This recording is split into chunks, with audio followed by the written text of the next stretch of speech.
Corona संकट के चलते प्रदेश के उद्योग धंधे चौपट हो गए। अपने उद्योग धंधों को सही लाइन देने के लिए उद्योग धंधों के प्रतिनिधि उद्योग मंत्री से मिले और अपनी समस्याओं की जानकारी दी। तकरीबन 2 साल से कोरोना के यदाकदा चलते हमारे उद्योग धंधे भी काफ़ी संकट में आ गए। कोरोना के प्रारंभिक दौर में तो उद्योग धंधों को काफ़ी लंबे समय तक बंद करना पड़ा, जिससे न केवल बेरोजगारी की समस्या विकसित हुई अपितु उद्योग धंधे भी काफ़ी हद तक दिवालियेपन की तरफ अग्रसित हुए।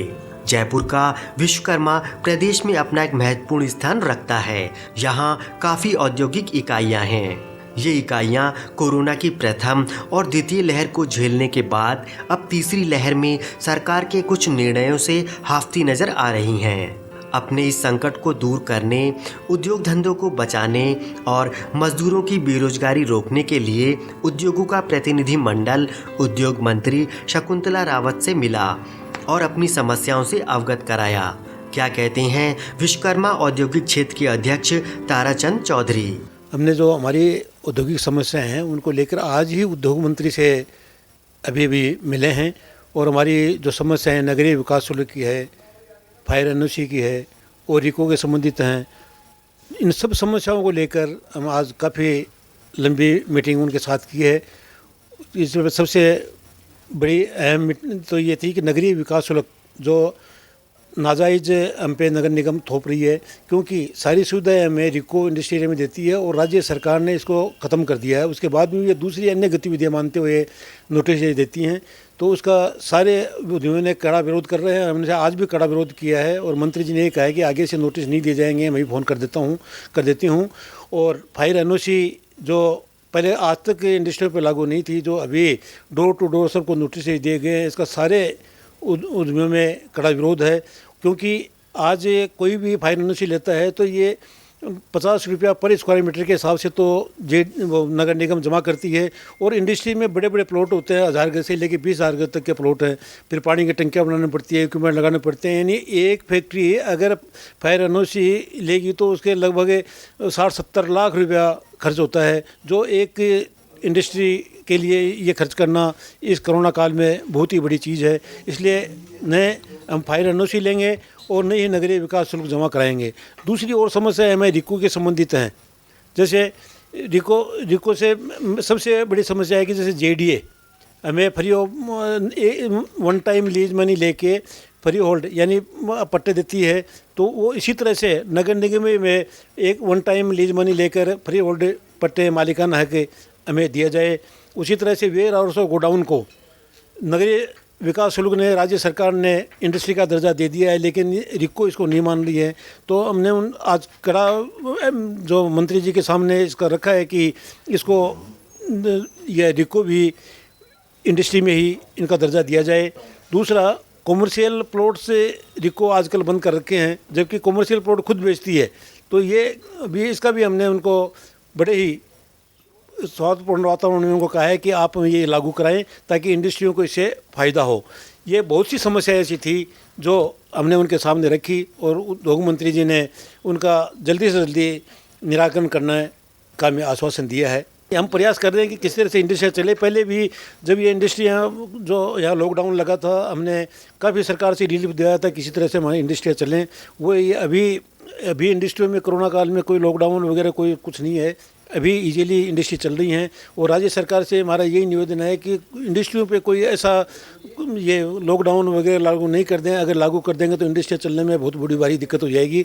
और अभी इस कोरोना काल में भी अभी जो राज्य सरकार से जो इंटरेस्ट सब्सिडी वगैरह हो, जो कुछ मिलना चाहिए, कोई सुविधाएं हमें नहीं मिली हैं। ये जो उद्योगपति है वो खुद ही किसी तरह से ये अपनी सारी समस्याओं को झेल रहा है। हम खुद प्रयास कर रहे हैं कि हमारी इंडस्ट्री किसी तरह चलती रहे। अपनी समस्याओं के बारे में विश्वकर्मा रिक्रिएशन क्लब के अध्यक्ष श्री जगदीश सोमानी ने यूं बयां किया। आज हम उद्योग मंत्री से मिले, हमने 11 सूत्रीय उनको ज्ञापन दिया। अलग अलग इंडस्ट्री पूरे राजस्थान के औद्योगिक क्षेत्रों से संबंधित इंडस्ट्री से रिलेटेड हमने दिया।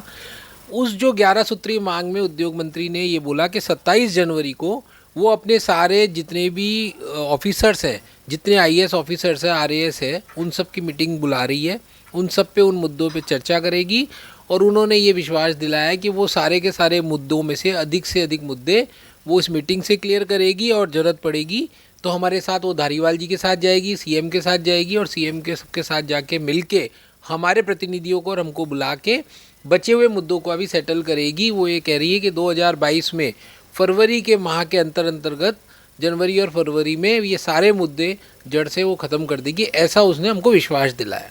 देखिए, सोशल वेलफेयर में जैसा कि आप जानते हैं कि मैं युवा संस्कृति का अध्यक्ष भी हूँ और हम लोग सर्व जातीय सामूहिक विवाह सम्मेलन करते हैं।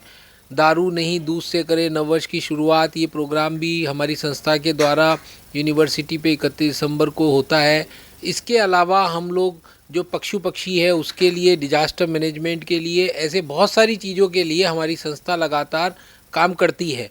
जहां हम लोग 40 से जुड़े हुए हैं और वीकेआई से मैं जुड़ा हुआ हूं, हम ये प्रयास करते हैं कि काफ़ी सारे एनजीओ जो हमारे पास आते हैं उनको किसी भी तरह की सहायता, अभी कोरोना के अंदर भी किसी को फीस से, किसी को राशन से, किसी को कुछ इलेक्ट्रिक कुछ चाहिए, किसी को जैसे अभी सर्दी है तो गीज़र वगैरह चाहिए, तो हम अपने स्तर पे प्रयास करके अपने साथ और जो मेरे उद्यमी साथी हैं उनको जोड़ के संस्था से भी हम लोग मानव कल्याण के लिए हम काम करते रहते हैं। कोरोना के दौर में जिस तरह से उद्योग धंधों को नुकसान हुआ उसकी क्षतिपूर्ति तो बहुत मुश्किल है, लेकिन अब नए परिवेश में कोरोना से सुरक्षा को लेकर फोर्टी के कार्यकारी अध्यक्ष अरुण अग्रवाल ने यह बताया। कोरोना काल चला था, 2 साल से उद्योग धंधों की पोजीशन अच्छी नहीं थी और ऐसे में नगर निगम विभाग ने यूडी टैक्स के नोटिस, हमारे जो रिको क्षेत्र होता है, मेन तो राजस्थान में इंडस्ट्रियल एरिया रिको डेवलप करती है, रिको प्लाट काटती है, रिको ही सारा करती है। ऐसे में हम रिको को सर्विस चार्ज देते हैं, इकोनॉमिक रेंट देते हैं। रिको ही रोड का मेंटेनेंस करती है, लाइट का करती है, पानी का करती है, हर चीज़ का रख रखाव रिको करती है, उसके बदले में हम चार्ज देते हैं सालाना उसको। लेकिन ऐसे में नगर निगम ज़बरदस्ती का एक नया एंट्री करके, और कोई फैक्ट्री वाला जैसे कोई साबुन वाला साबुन बेचते हैं और बाहर दुकान करते हैं, मार्बल वाले मार्बल बेचते हैं, और नगर निगम बोलते हैं कि ये खाली प्रोडक्शन करिए, ये इंडस्ट्री चलाइए, यहाँ कोई माल, अरे माल बेचेंगे नहीं तो माल क्या घर में रखेंगे।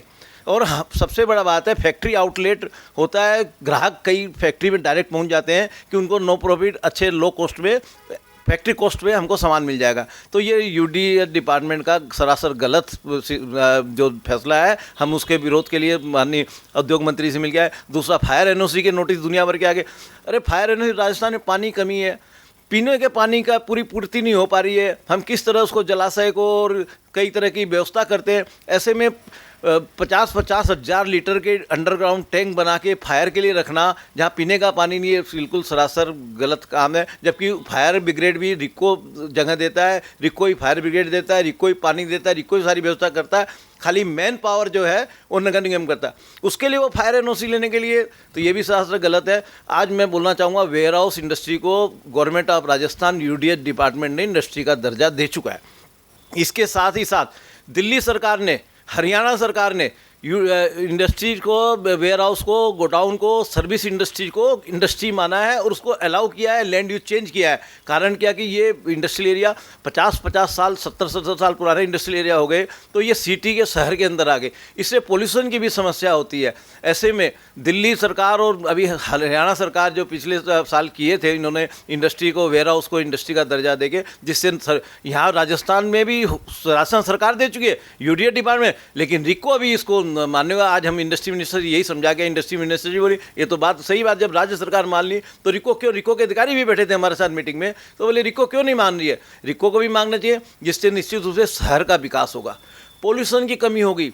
आज दिल्ली सरकार इसीलिए की है कि वहाँ दिल्ली में इतने इंडस्ट्रियल एरिया सब सिटी में आ गए, इतना पोल्यूशन हो गया, इतने पोल्यूटेड दिल्ली को ऑड इवन फार्मूला और कई तरह की फिर भी समस्या से निजात नहीं पाया जा रहा है। ऐसे में हम राजस्थान सरकार, रिको के अधिकारियों से भी और राजस्थान सरकार से अनुरोध करेंगे कि वो रिको में भी इसको, जो आप यूडीएच डिपार्टमेंट किया है, ये इंडस्ट्री वेयर हाउस को इंडस्ट्री का दर्जा दिया जाए। हम सब दुकानों वालों को और हमारे इंडस्ट्री में लेबरों को, सबको हम बोल चुके हैं कि आपको घबराने की ज़रूरत नहीं है। आपके कोई भी सर्दी खांसी हो, आप अपने क्वार्टर में रेस्ट करिए, और आपकी पूरी जिम्मेदारी हम इंडस्ट्रियलिस्ट की है, जिससे लेबर अभी तक कोई मन नहीं बनाए हैं कि जैसे पहली लहर में तो आपने देखे थे लोग पैदल जा रहे थे, साधन नहीं मिल रहा था, लेकिन अब ऐसी कोई बात नहीं है, क्योंकि लोग सब समझ चुके हैं, और जो गए थे पहली लहर में, दूसरी लहर में पहले वापस आ गए और अब वो स्थिर हो गए हैं, और उनको हमारे को पर भी विश्वास हो गया, इंडस्ट्रियलिस्ट पर भी, व्यापारियों पर, कि ये हमारे पूरी ध्यान रखेंगे तो इस तरह उनको भी पूरा विश्वास है। और हमारी क्या है, पूरे देश की आर्थिक इकोनॉमी जो भी है, जीडीपी रेट है, सारी व्यापार उद्योग पर करती है। देश का विकास पूरा व्यापार उद्योग पर चलता है। और एक बार लॉकडाउन लगने जाए बाय द वे और तो पूरा सप्लाई चेन टूट जाता है। हमारे इंडस्ट्रीज में भी जैसे पिछले सेकेंड लहर में इंडस्ट्रियों पर रोक नहीं थी राजस्थान सरकार की तरफ से, किंतु इतना माल प्रोडक्शन हो गया, सप्लाई चेन टूटने के कारण हम बाजार तो बंद थे, लॉकडाउन लगा हुआ था और इधर प्रोडक्शन चालू था, तो प्रोडक्शन होने का प्रोडक्शन की इतनी भरमार हो गई हमारे पास कि हम सप्लाई कहाँ करें। और अब इस बार तीसरी लहर में व्यापार भी अभी तक माननीय राजस्थान सरकार का काफ़ी अच्छा मैनेजमेंट रहा है। हमारे प्रधानमंत्री मोदी जी ने भी उनकी तारीफ की थी। तो ऐसे में राजस्थान सरकार के अभी संवेदन मुख्यमंत्री जी ने ये घोषणा भी की है कि हम लॉकडाउन अभी नहीं लगाएंगे। जिस तरह से अपने उद्योग धंधों को बचाने को लेकर उद्योग धंधों के प्रतिनिधि चिंतित है, वह अपने आप में गौरव का विषय है, क्योंकि उद्योग धंधों से न केवल मालिक जुड़े हुए हैं अपितु मजदूर और प्रदेश देश के उपभोक्ता भी जुड़े हुए हैं। प्रदेश की सरकार को उद्योग धंधों को कोरोना काल में बचाने के लिए जायज़ निर्णय लेते हुए कदम उठाने चाहिए ताकि हमारे प्रदेश का विकास अवरुद्ध नहीं हो।